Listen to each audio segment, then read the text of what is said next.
29 August থেকে ভারতে শুরু এশিয়া কাপ হকি। নিরাপত্তার সংখ্যায় পাকিস্তানের নাম প্রত্যাহার। আমন্ত্রণ পেলেও কতটা প্রস্তুত বাংলাদেশ, তাই এখন বড় প্রশ্ন। নারী ফুটবলে দারুণ সাফল্য বাংলাদেশের। সাফ চ্যাম্পিয়ন ও এএফসির চূড়ান্ত পর্বে উঠে ফিফা র্যাঙ্কিংয়ে 24 ধাপ এগুলো ঋতুপর্ণা সাগরিকারা। ইংল্যান্ড ভারত সিরিজ ড্র হলেও জয় হয়েছে টেস্ট ক্রিকেটের। টেস্ট চ্যাম্পিয়নশিপের তৃতীয় চক্রে জমজমাট লড়াইয়ের পূর্বাভাস।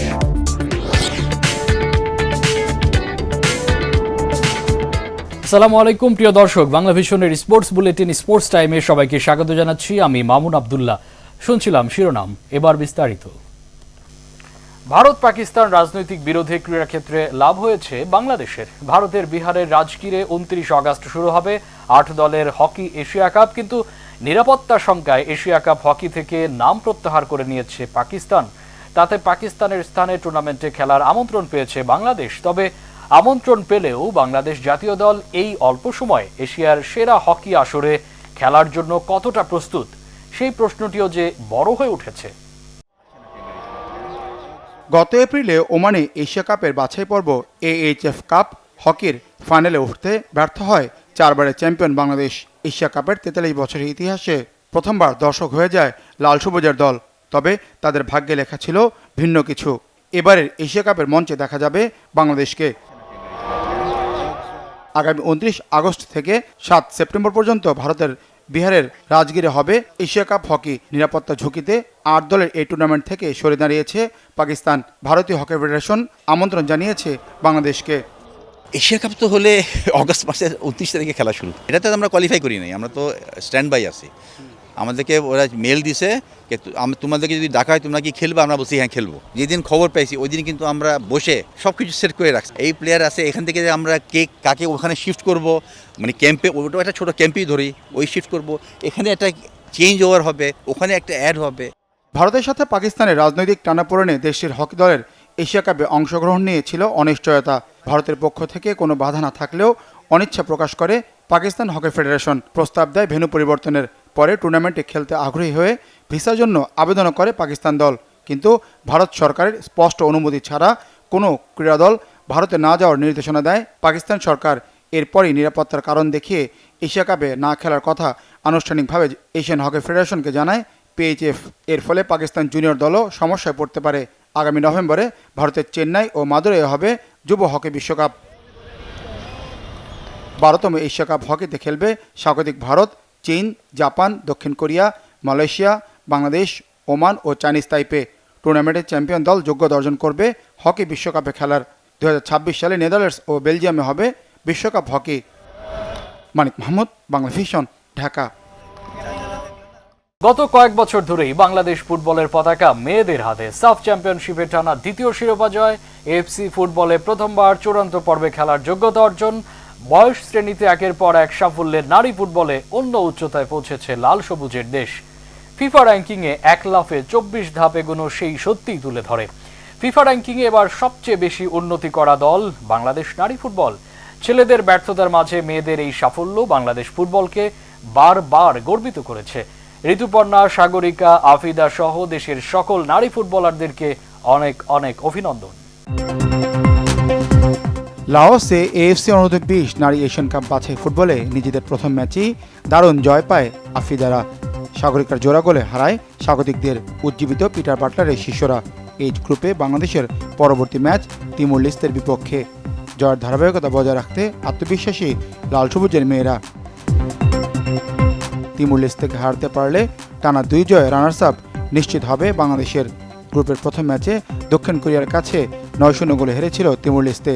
তবে এই ম্যাচে গোলের হিসাবটাও মাথায় রাখতে হচ্ছে বাটলারের দলকে। সেরা 3 রানার্স আপে থাকার সম্ভাবনা জোরালো করতে ম্যাচটিতে জিততে হবে বেশ বড় ব্যবধানে। গ্রুপ পর্বে বাংলাদেশের শেষ ম্যাচ অনূর্ধ্ব-20 নারী এশিয়ান কাপ ফুটবলে দুবারের চ্যাম্পিয়ন শক্তিশালী দক্ষিণ কোরিয়ার বিপক্ষে। ঘরের মাঠে সাফ অনূর্ধ্ব-20 নারী ফুটবলে অপরাজিত চ্যাম্পিয়ন হয়েছিল বাংলাদেশ। লাওসে বাছাই পর্ব টপকে অনূর্ধ্ব-20 নারী এশিয়ান কাপ ফুটবলের চূড়ান্ত পর্বে খেলার লক্ষ্য লাল সবুজের মেয়েদের। বাছাই পর্বে 8 গ্রুপে খেলছে 33টি দল। প্রতি গ্রুপের চ্যাম্পিয়ন ও সেরা 3 রানার্স আপ দল খেলবে চূড়ান্ত পর্বে। বাছাই পর্বে এইচ গ্রুপে খেলা বাংলাদেশ টেবিলের শীর্ষে থাকতে পারলে গড়বে ইতিহাস। দ্বিতীয় হলেও বেঁচে থাকবে আশা। আগামী বছর 1 থেকে 18 এপ্রিল থাইল্যান্ডে হবে এএফসি অনূর্ধ্ব-20 নারী এশিয়ান কাপ ফুটবল চ্যাম্পিয়নশিপ। লড়বে 12টি দল, সেরা 4 দল খেলবে পোল্যান্ডে অনূর্ধ্ব-20 নারী বিশ্বকাপ ফুটবলে। এদিকে মিয়ানমারে সিনিয়রদের এএফসি এশিয়ান কাপ বাছাইয়ে অসাধারণ নৈপুণ্যের পুরস্কার হিসেবে ফিফার সর্বশেষ নারী ফুটবল র্যাঙ্কিংয়ে দুর্দান্ত উন্নতি করেছে বাংলাদেশ জাতীয় নারী ফুটবল দল। 128 থেকে নতুন র্যাঙ্কিংয়ে 24 ধাপ এগিয়ে 104তম অবস্থানে উঠে এসেছে Bangladesh. Manik Mahmud, Bangla vision, sports desk. England ভারতের মধ্যে দুর্দান্ত একটি সিরিজ শেষ হলো। সিরিজ 2-2-এ ড্র হওয়ায় ইংল্যান্ড বা ভারত কেউই জিতেনি। তবে হ্যাঁ, এই সিরিজে জয় হয়েছে টেস্ট ক্রিকেটের।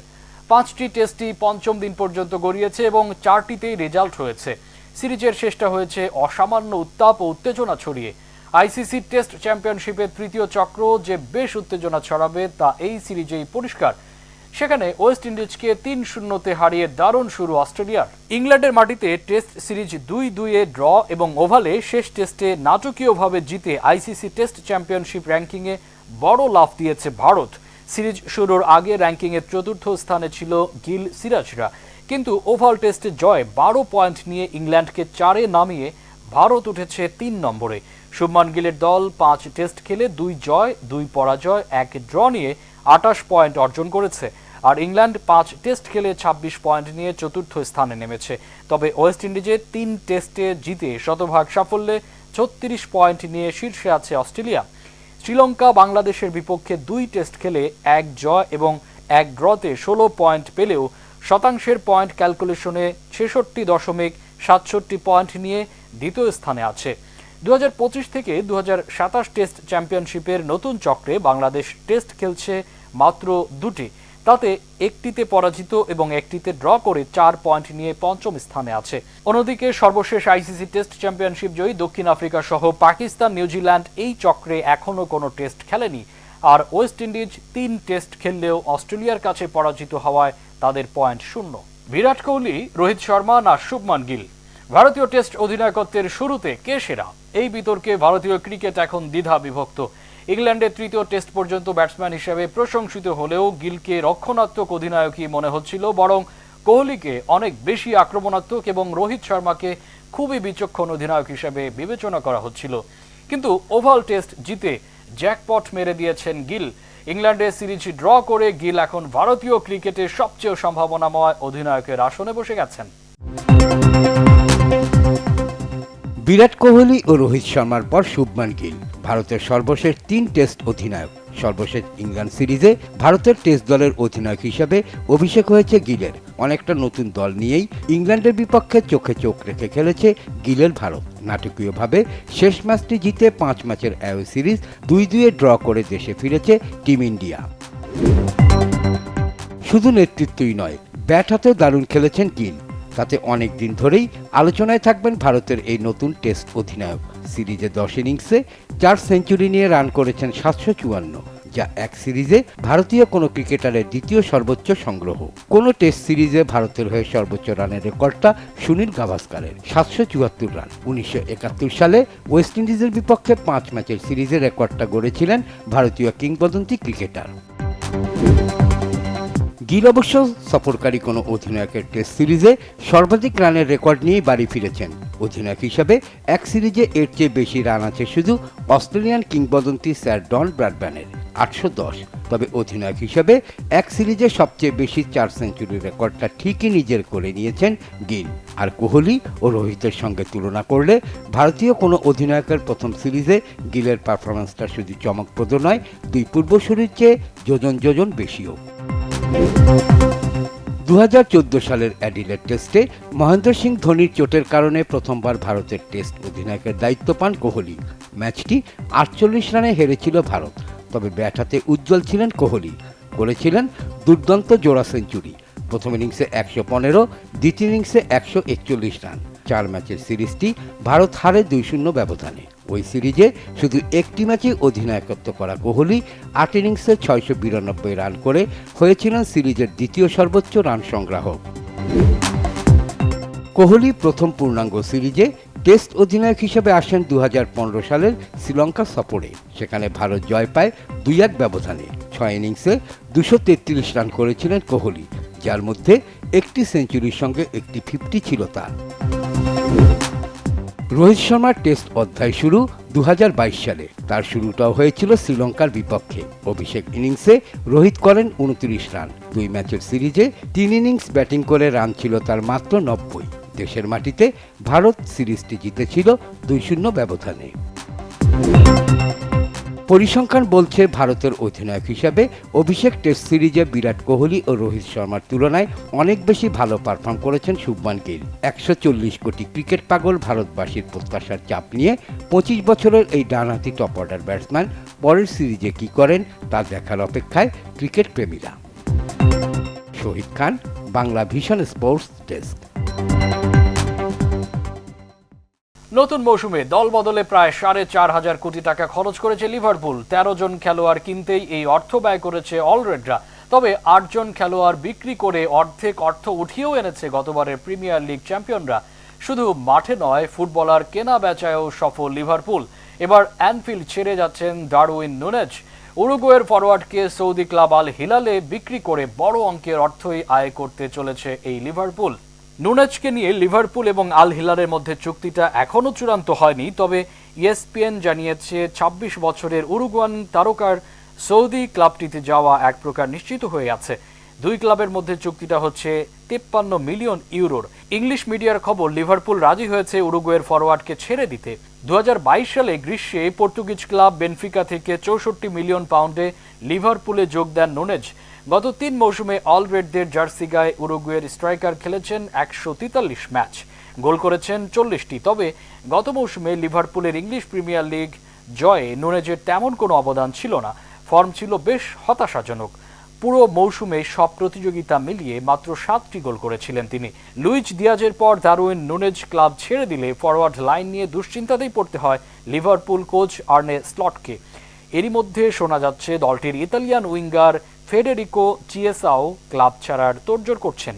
লিওনেল মেসি, ডি পল, লুইস সুয়ারেজ, জর্ডি আলবা বা অন্য কেউ নন। মেজর লিগ সকার ইতিহাসে এখন সবচেয়ে দামি তারকা একজন এশিয়ান, আরও ভালোভাবে বললে একজন দক্ষিণ কোরিয়ান। রেকর্ড ট্রান্সফার ফিতে টটেনহাম হটস্পার থেকে সন হিউং মিনকে দলে টেনেছে লস অ্যাঞ্জেলস এএফসি। টাকার অঙ্কটা $26.5 মিলিয়ন। তাতেই MLS এ সবচেয়ে দামি তারকা এখন এশিয়ান ফুটবলের গর্ব দক্ষিণ কোরিয়ান অধিনায়ক এই সন। টটেনহাম এবং লস অ্যাঞ্জেলস দুই ক্লাবের কেউই দক্ষিণ কোরিয়ান ফরওয়ার্ডের ট্রান্সফার ফি খোলসা করেনি। ফুটবল পডকাস্ট দ্য অ্যাথলেটিক এর রিপোর্ট থেকে টাকার অঙ্কটা জানা গেছে। 2015 সালে জার্মানির বায়ার লেভারকুসেন থেকে টটেনহামে যোগ দেন সন হিউ মিন। গত মে মাসে তার অধিনায়কত্বেই উত্তর লন্ডনের ক্লাবটি উয়েফা ইউরোপা লিগ জিতে 17 বছরে তাদের প্রথম শিরোপার স্বাদ নেন।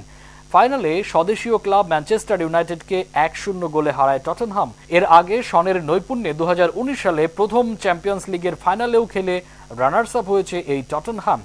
10 বছরে ক্লাবটির হয়ে সব প্রতিযোগিতা মিলিয়ে 454 ম্যাচ খেলেন 33 বছরের এই অভিজ্ঞ ফরওয়ার্ড। গোল করেন ক্লাব রেকর্ড 173টি। 2021-22 মৌসুমে ইংলিশ প্রিমিয়ার লিগে জেতেন সেরা গোলদাতার পুরস্কার গোল্ডেন বুট। দক্ষিণ কোরিয়ার জাতীয় দলে 2010 সালে অভিষেক হওয়া সন হিউং মিন এখন পর্যন্ত দেশের হয়ে খেলেছেন 134টি ম্যাচ, গোল করেছেন 51টি। টটেনহ্যাম মাতিয়ে দক্ষিণ কোরিয়ার এই লিজেন্ড এখন যুক্তরাষ্ট্রের ফুটবল মাতিয়ে তুলতে প্রস্তুত। 1996 সালে ফিফা র্যাঙ্কিংয়ে বাংলাদেশ পুরুষ দলের অবস্থান ছিল 110। এদেশের ফুটবল ইতিহাসে পুরুষ ফুটবলে এটি সেরা র্যাঙ্কিং। কিন্তু দুর্ভাগ্য, বর্তমানে ফিফা র্যাঙ্কিংয়ে বাংলাদেশ ছেলেদের অবস্থান 184তম। হামজা চৌধুরীর সমিত সোমদের এনেও ফুটবলে পতন ঠেকানো যাচ্ছে না। কিন্তু নারী ফুটবলে ভিন্ন চিত্র বাংলাদেশের।